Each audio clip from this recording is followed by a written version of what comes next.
1400여 년 전, 백기를 이용해 서역으로 떠났던 구법승들의 발길이 이어졌던 곳이다. 원효대사와 의상대사도 이곳을 향해 걸어오고 있었다. 그러나 원효대사는 떠나지 않았다. 그곳에 새겨진 원효대사의 깨달음의 스토리는 한국 불교의 역사와 함께 1000년, 2000년 전해지며 후대인의 각성을 견인하고 있다. 우연처럼 보이는 필연의 현장, 원효대사의 깨달음은 어디에서 왔는가?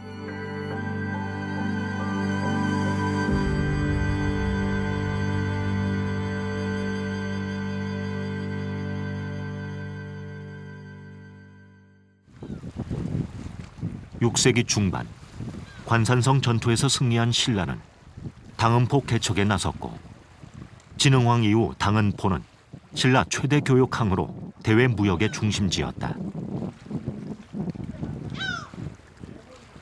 삼국 가운데 가장 후진국이었던 신라가 비약적으로 발전할 수 있었던 문화 통로였다.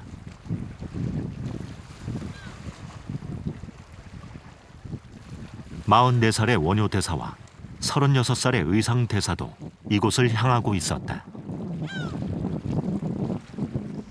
제 뒤로 아름답게 펼쳐진 서해 바다가 보이십니까? 이곳은 경기도 화성시에 있는 궁평항입니다. 아마도 7세기에 원효와 의상이 이곳을 향해서 유학을 시도했던 것으로 보입니다. 그 당시 아마 이 일대가 당은포가 아니었는가 생각됩니다.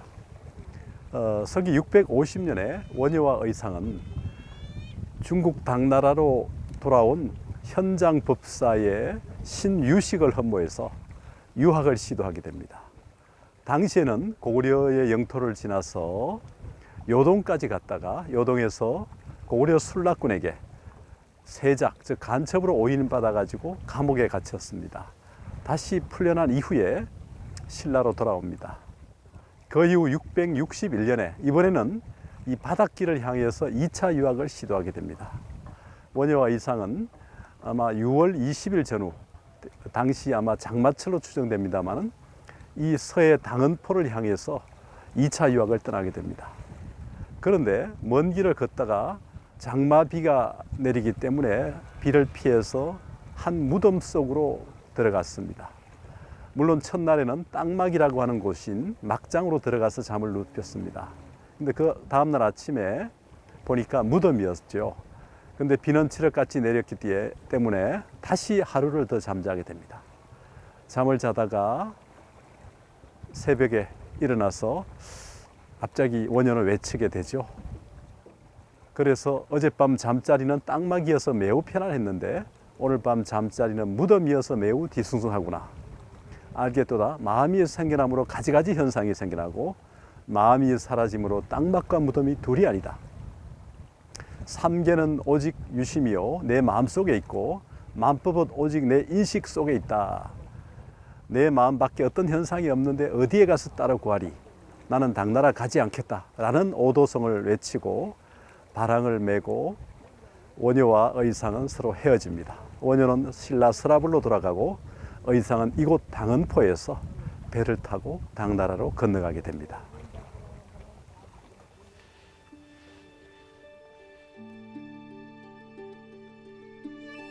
원효대사는 경전 속의 문구요, 이론이었던 사상이 생생하게 살아나는 오도의 순간을 맞게 된다. 두 번에 걸쳐 당나라 유학을 열망했던 원효대사는 유학을 가야 할 이유가 사라졌다. 원효대사의 오도송을 제일 먼저 들은 사람은 의상대사였을 것이다. 그러나 각성은 나눠줄 수도 전해준다고 받을 수도 없는 내면의 일이다.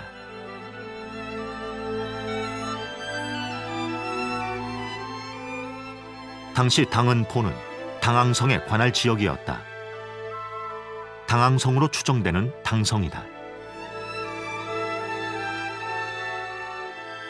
역사 속에 묻힌 당항성의 흔적을 찾고 연구하는 향토사학자가 있다.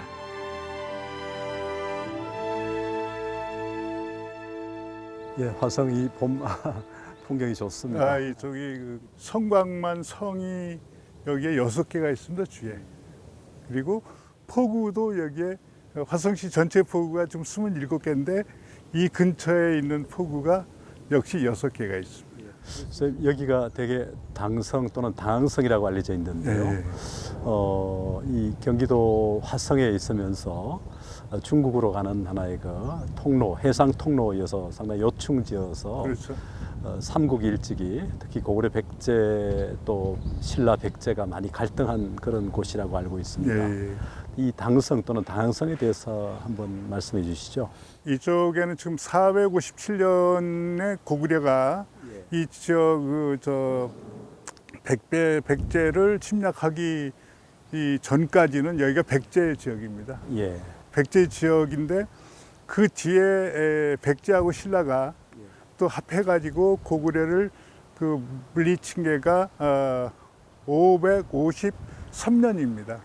그러니까 약 한 80년간은 이 지역이 그 신라하고 백제하고의 공동 그런 지역이 되겠습니다. 선덕여왕 전후에 예, 또 예. 바뀌고 하니까요. 예, 예. 그래서 이제 고구려는 그때 저기 이 임진강 이쪽에 진을 치고 있고 예. 하다 보니까 이쪽으로는 그 신라에서도 그 고승들이나 무역로가 이쪽밖에 없습니다. 예. 이 당항포. 예, 예.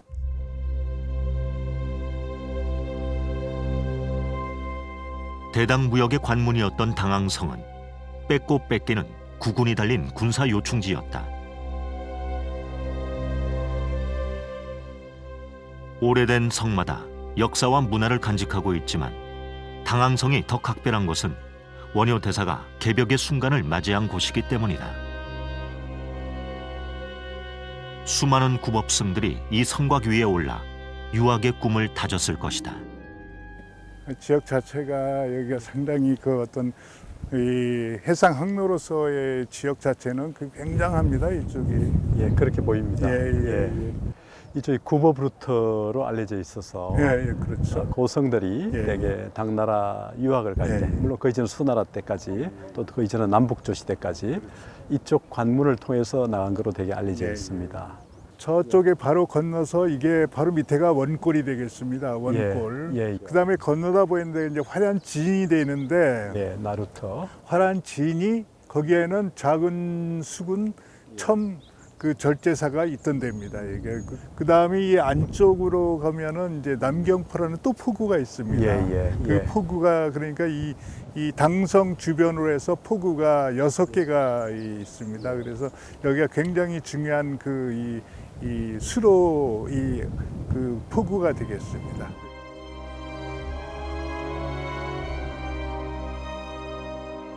해동의 끝자락.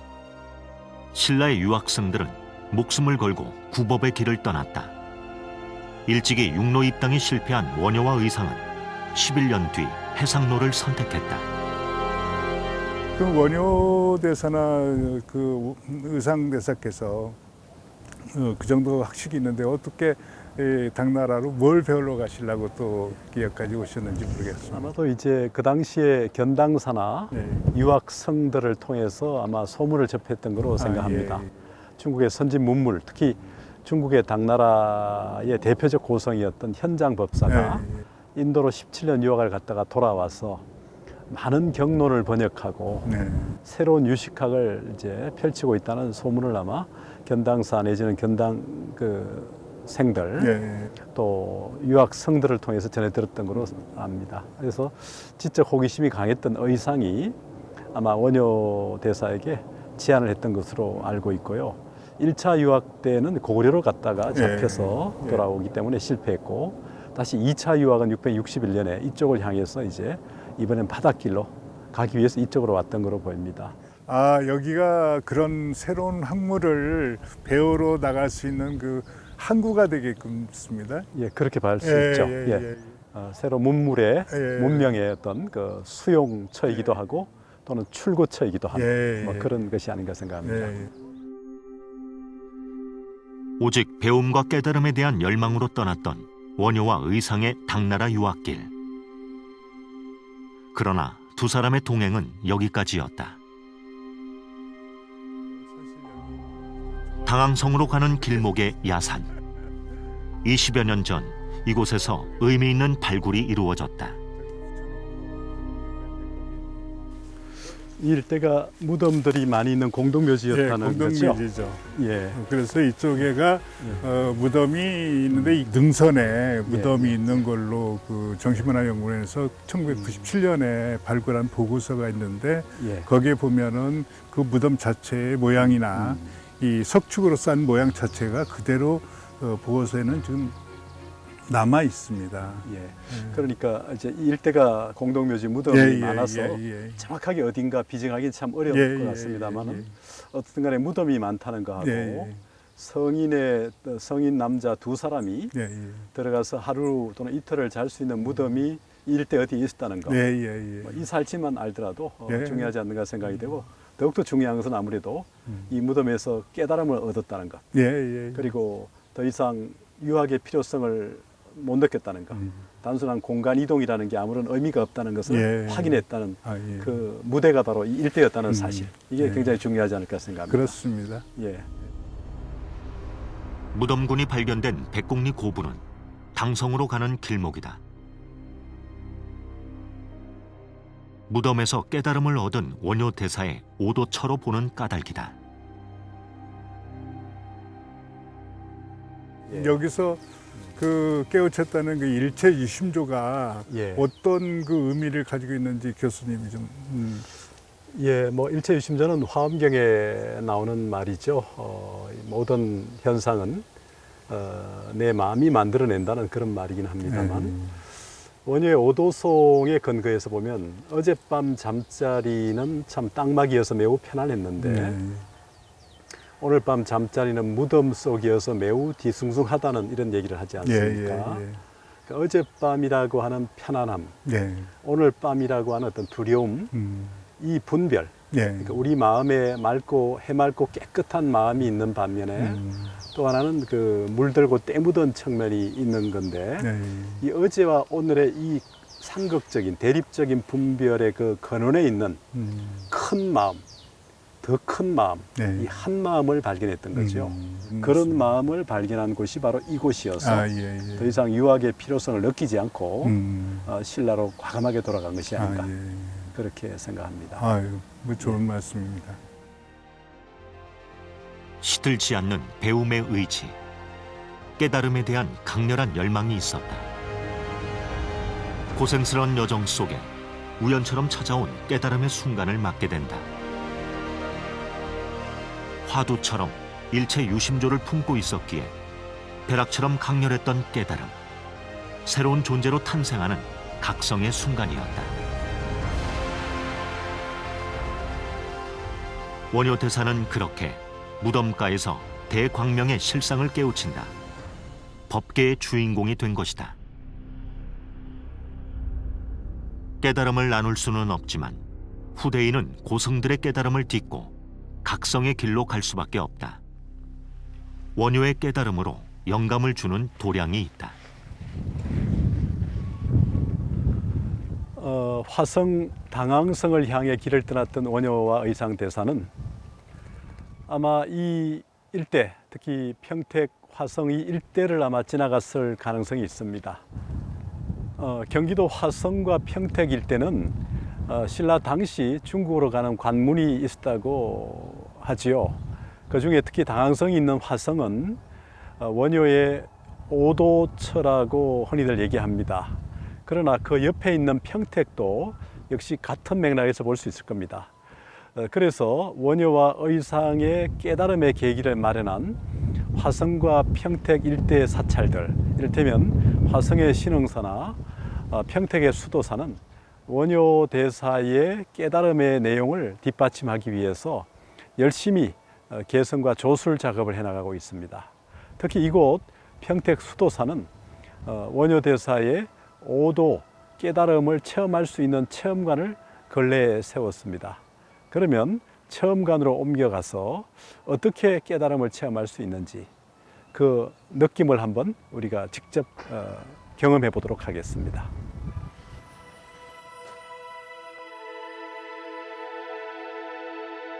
(1400년) 전 원효 대사의 깨달음은 우리에게 어떤 메시지를 전하고 있는가? 체험관에는 연대표를 비롯한 각종 시청각 자료가 마련되어 있다.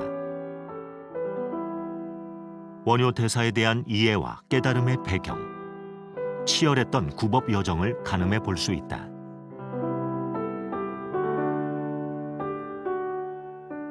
경주 분황사에서 서해 당항성까지 원효 대사가 걸었던 구법 루트와 일심 사상을 비롯해 흉내낼 수 없는 보살행의 경지, 무의 사상에 대한 이해를 돕고 있다.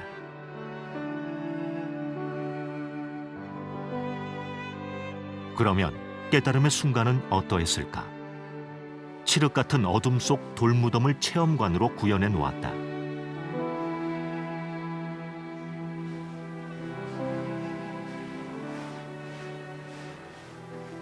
여기가 평택 수도사에 조성된 원효대사 깨달음 체험관입니다.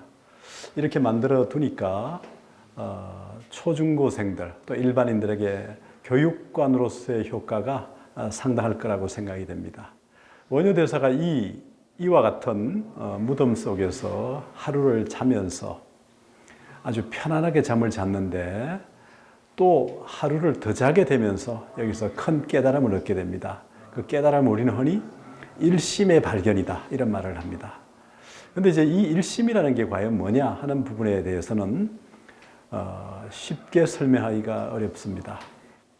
중생과 부처가 하나의 관점에서 볼 수 있을 것이냐, 둘의 관점에서 볼 수 있을 것이냐 하는 문제가 바로 일심과 관련됩니다.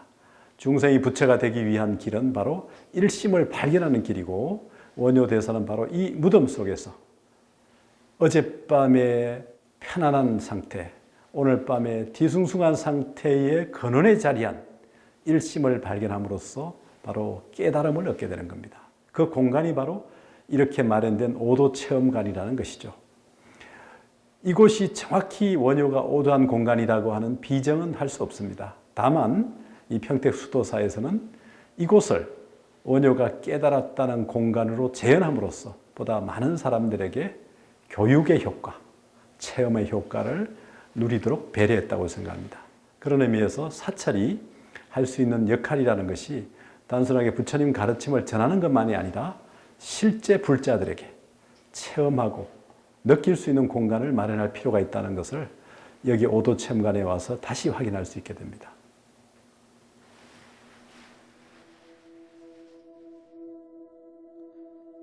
깨달을 수는 없어도 분위기를 느끼고 사유해 볼 수 있는 공간이다.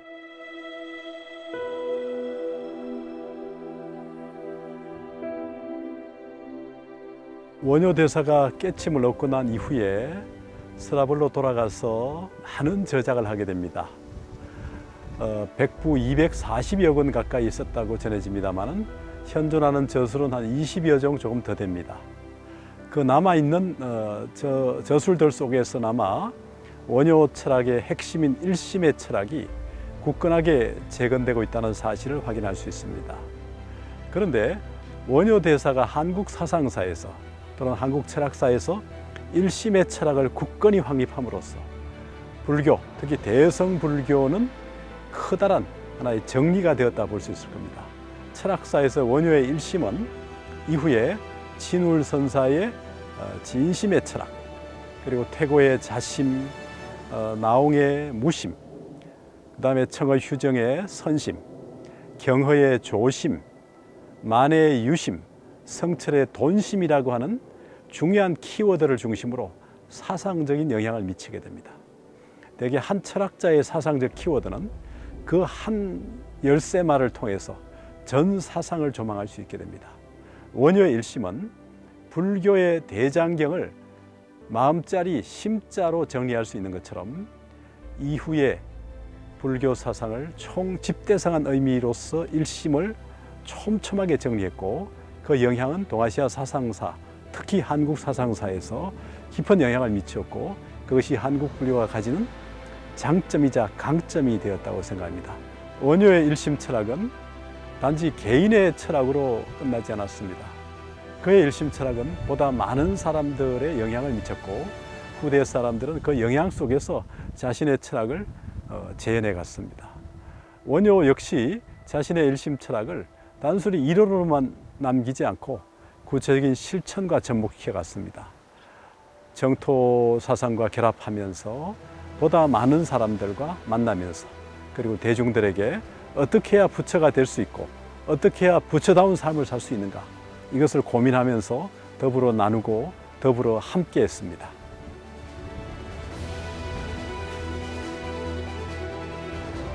일심의 도리를 깨우친 원효 대사는 걸리는 것이 없었다. 민중들과 함께하며 춤추고 노래하는 무의 행을 이어가게 된다.